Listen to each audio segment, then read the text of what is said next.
today's guest has something special that's close to him, that's close to me. It's probably close to a lot of us, talking about veterans. We have so many of these conversations on our SOFREP podcast. So Jim Whaley, former colonel, correct? Yes. United States Army, correct? I am. Welcome to the show. Thank you, Rad. Pleasure to be here. It's a pleasure to have you, and your great smile lights up the screen. Okay. Mission roll call is something that you found and transitioned into prior or after your military career. You've moved into mission roll call, but prior to that, I always ask my guys, how old were you when you decided to enlist in the military? Yeah, I was a freshman in college, and I was on the track team at Lock Haven State College, now Lock Haven University. I ran into a couple guys that were in ROTC, and they suggested that I look at that. And so I think I was probably about 18, 19 years old, freshman in college, joined ROTC, was fortunate enough for them to give me a scholarship and paid for the rest of my college, which was the only way I was going to make it through. And then went in the Army, which I thought was going to be for 4 years and get out, right? I went to aviation, so I came out as an aviator at Fort Rucker, now Fort Novosel. I thought I was going to do that for 4 years, but ended up loving the mission, loving the people I worked with, and traveled all over the world and made a full career of it. So as an aviator, I believe your resume says master aviator. Yeah. Could you elaborate a little bit on the master aspect? I mean, I get that there's, people are flying, but how did master? What is that? Yeah, so that just is given to you if you've gotten enough hours and enough years on active flight status. And luckily for me, almost my entire career, I was at an active flight status and flew constantly. Was an instructor pilot, taught night vision goggles, combat skills, advanced combat skills. So, I flew over 2,600 hours. Wow. A lot of that under night vision goggles, and had a wonderful career. Met my wife, who's a West Point graduate and a Chinook pilot. That's legit. That's legit. And, I love West Point, let alone she's a Chinook pilot, Yeah. And in fact, we have 3 daughters, and 2 of which are in the active duty, and one serving as in a non-for-profit helping military. So we're kind of committed to the cause here at the Whaley clan. A very selfless oversight of yourself with your family there, sir. Just like giving up a lot of your puzzle pieces to build your family, right? You know what I mean? Exactly. I don't know if you saw that meme. I kind of like it. It's like the dad pulls his puzzle pieces from his back to build his son. Yeah, exactly right. I mean, so much of it is nurture. A lot of it's nature. But, you want to instill that pride in your kids. And luckily for me, I had 3 wonderful daughters that decided to continue to serve their country. Right. And my youngest daughter graduated from West Point, like her mom. And in fact, she's in what Korea. A stud. Right? I know. She's tough. And in fact, we're leaving early tomorrow morning to go see her in Korea, where she's stationed.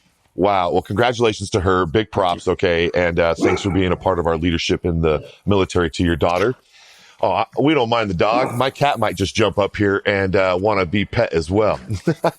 I have a golden retriever who thinks he's much more than just a golden retriever. Because he is.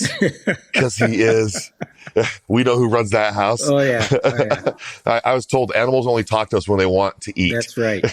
I think my cat's meowing at me, loving me. She's just like, I'm either going to eat you or feed me. That's right.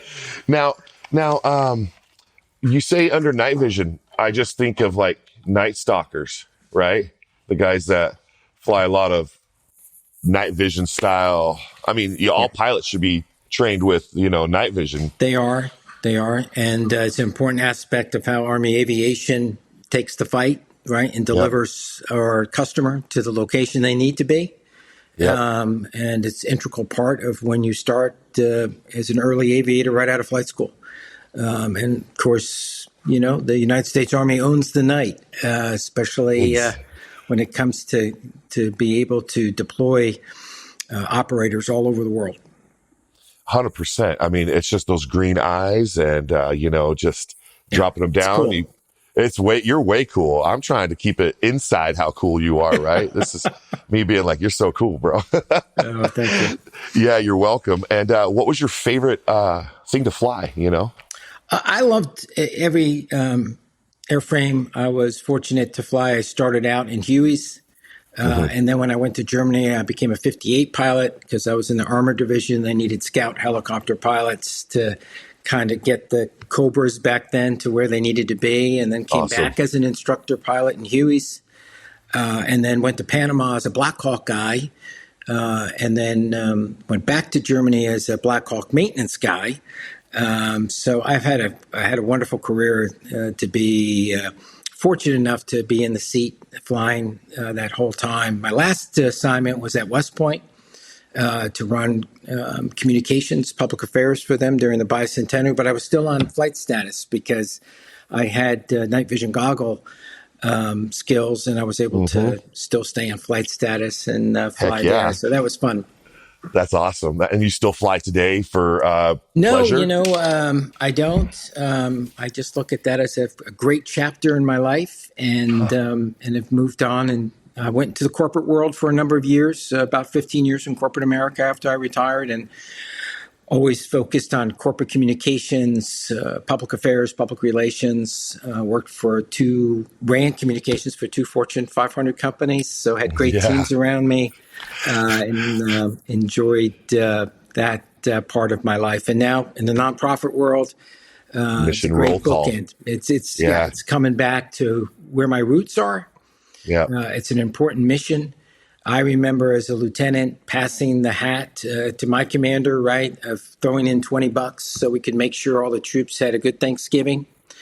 And that need is still there, unfortunately.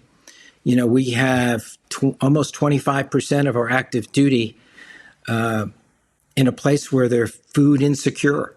And that means that they are not getting the nutrition that they need. They don't have the financial capabilities to do that. That's just one aspect. And I just feel our nation can do much better. I have a friend who's in the military currently right now, young man, probably pushing 25. Okay. Struggling for a home, struggling to stay off the street, not by choice, just by situations. Okay. To where I'm like, how can I help? What do I have as an asset for this guy? Our circle's like, he's like, can I just stay in a bathroom? I'll just stay there and, I won't be a problem. I'll just keep a small cot. And I'm like, I know you will. And I know you won't be a problem. I know you'll be that guy. Right. It's like, is there, and he's in and he has work, and it's still, I can only imagine somebody who's maybe transitioned out, only knew the life of, a regimented situation. Here's your 3 squares a day. You're going to do PT in the morning. You got your clothes. You got your shampoo from the PX, that you can afford, but then you're out. You get out, you transition out. You're like, I'm out of the military, but then where? Right. Yeah. I think there's an enormous challenge for our society to address this, right? When you think about, there's about 18.5 million veterans in our country. Half of those are not affiliated with any not-for-profit or organization. So they've left the military and they're completely gone. So we're trying to harness that through our mission roll call, because we want to be the voice of veterans and bring these issues to the right people, to share those stories with decision makers at the state, local, and federal level, but also to engage the American population. There's only 0.4% serve, and only 1% have any kind of connection to the military. So there's a chasm between what the average American knows about the military. With that said, the majority of Americans, 88%, 89%, support the military.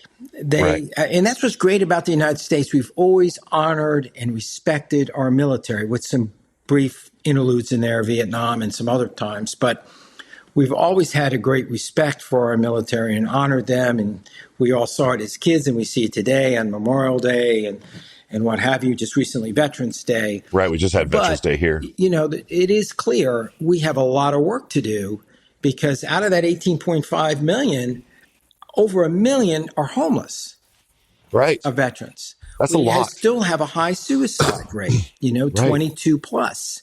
And there's numbers that indicate that is much higher than that, because in many cases, the veteran is not identified as a veteran. Right.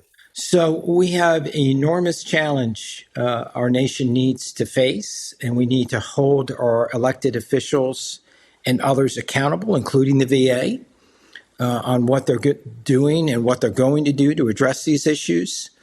I think it's vitally important that we take care of our active duty and we take care of our veterans. It is the fabric of our nation.